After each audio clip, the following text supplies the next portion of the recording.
a very talented young wrestler, and I hope she gets to do what she wants to do now that she's leaving the pro wrestling world. Yeah. Is it going to be Twitch? It could be Twitch. She pulling a Rusev? Could be Twitch. Impact World Champion Eddie Edwards' Open Challenge continued on the latest Impact Wrestling with Brian Myers, formerly known as Kurt Hawkins, answering the call and making his return to Impact Wrestling. Myers took on the champion but came up short when Edwards hit his finisher, the Boston Knee Party, for the pinfall victory. Myers had previously worked in TNA for a short time back in 2015.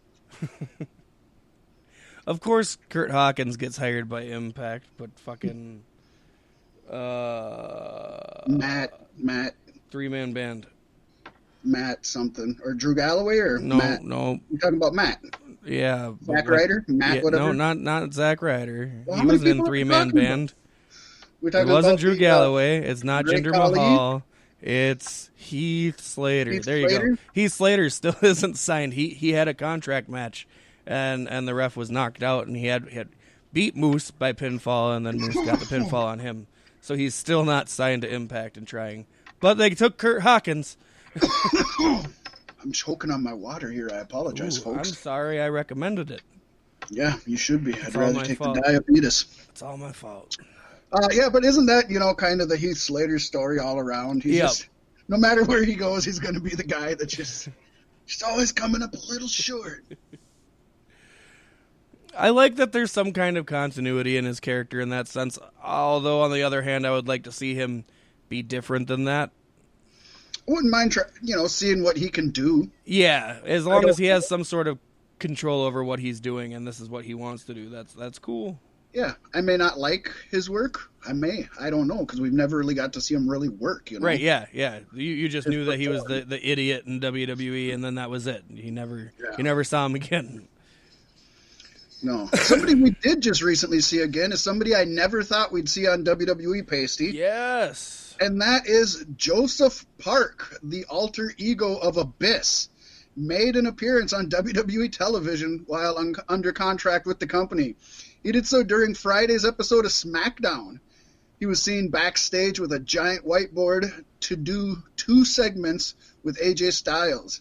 They then headed out to the ring, and the WWE Intercontinental Champion did a promo about how he would use analytics and statistics to decide who should face him for his championship. His title was actually The Piss. It was like the personal... It was an anagram, so it was like personal informational statistics something, and he was the piss. It was classy anyways, right? Yes. Yeah, it was classy. It was good. Hey, I'm happy to see Joseph Park on TV. I'm glad he's getting used. They don't got to do that. He wasn't hired as a talent. No, he wasn't. And Joseph Park, I love the Abyss character, but man, when he busted out the Joseph Park, I fell in love because not only did it show his range, but it kind of gave him some personality. Humanness. Abyss had a little bit of yeah.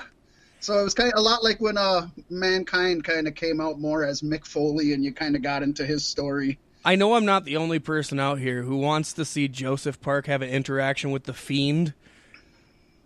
Oh, that would be so. And badass. say something about the mask. Like make some kind of a harking back to Abyss. That would be fun. And I don't know. I didn't see the episode, but I'm guessing they didn't actually call him Joseph Park. No, he was the sure. professional information and statistics something. He's the piss. Yes. But I also don't know that Impact would have copyrighted Joseph Park. I don't know that they even copyrighted Abyss because he had that before he went to TNA back then. Yeah. But I don't know that they would even own Joseph Park, so WWE possibly could use that. But it was just I thought that's awesome that he's on. Even just, and with segments with AJ Styles, I mean that's an A+ superstar right there. Hell yeah. Yep. Good for him. Good on them for sure. I'm hoping they use him more.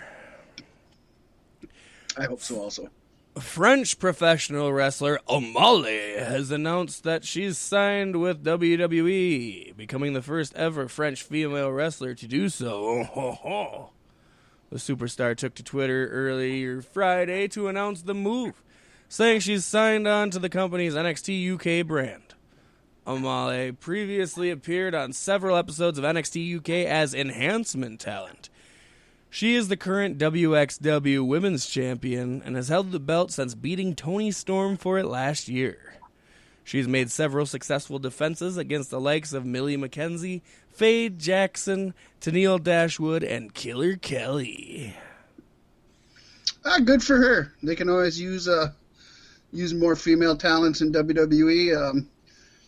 She's in the NXT UK brand, but I guess that's really the only thing she can do at this point anyways. Right. With so many travel Hey, that's actually, it's a really good thing WWE got that in place before COVID. Otherwise, there would be no way to interact with these stars, you know? That's actually huge. You are right. That's a point that doesn't get talked about enough, that it was perfect timing. Yep. They definitely Vince created the virus. just to promote NXT UK. Yeah. I wouldn't put it past him. Oh, and Pasty, AEW did some house cleaning just recently this week as they parted ways with Jimmy Havoc, Sadie Gibbs, and B. Priestley. The releases were finalized on Wednesday, this according to the Wrestling Observer newsletter. This is when their profiles were removed from the official AEW roster page. All three wrestlers are from the UK, and it was noted that AEW hasn't been able to bring in talents from the UK due to this COVID-19 quarantine. AEW should have put an AEW UK brand out. They should have just started over there. No. The fact that AEW has added a lot of new wrestlers as of late also contributed to the decision to release these three. It is suspected that Havoc likely won't be brought back due to the allegations against him coming out from the Speaking Out movement, which is why he was suspended before undergoing treatment for some of his issues before being let go just recently. Mm-hmm. Mm-hmm. I think the most one I'm surprised to see go is B. Priestley, but being a UK talent makes a lot of sense. I'm assuming we're going to see her back eventually. I would assume so. If this ever indeed does end. You know, and Russia says they got a vaccine. I ain't using a Russian vaccine. No. But, you know, like it said, too, all the new superstars that they've been bringing in, you know, we've even... When this all started, I said I'd just, you know, I don't own a company, run a company, never have, so I don't know. But I said I'd just put a hiring freeze out. I just wouldn't bring anybody new in because you don't know what's going on. But AEW, right, and the pops are better with a fucking crowd. Yeah, but AEW has recently brought in a lot of people who you're assuming are making decent money. So it's understandable if you got people that you can't use because they're on another continent. And you're paying them money, it's understandable that you'd let them go because I hate to say it because they're good talents, but it's wasted money. Yeah. Kind of like back in the day when the Iron Sheik was in WCW and he couldn't even barely walk. And they hired him for 1 year and they just didn't even, they tried to use him even for jobber matches and it was just so pathetic. They're like, just stay at home, just stay at home. And then his contract came up and, you know, being as astute as WCW was back in the day, nobody noticed his contract came up, so it just renewed itself. So they just paid Iron Sheik to sit home for another year. It's like, what? Not a bad gig if you can get it. No, definitely not. Definitely not. Good on the Sheik. God, Pacey, that's it on the. We hit rock bottom less than 40 minutes into the podcast.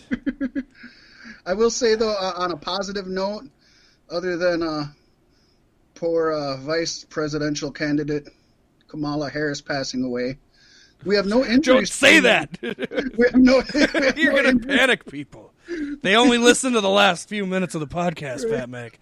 We have no injuries to report, and that's always a positive. I love when we don't have injuries to report. Yes. Like I said, I recommend if you got the WWE Network, or even if you just hop on your YouTube machine, just find some old Kamala skits or matches and go relive it. He was a hell of a guy, and he had a rough end of his life.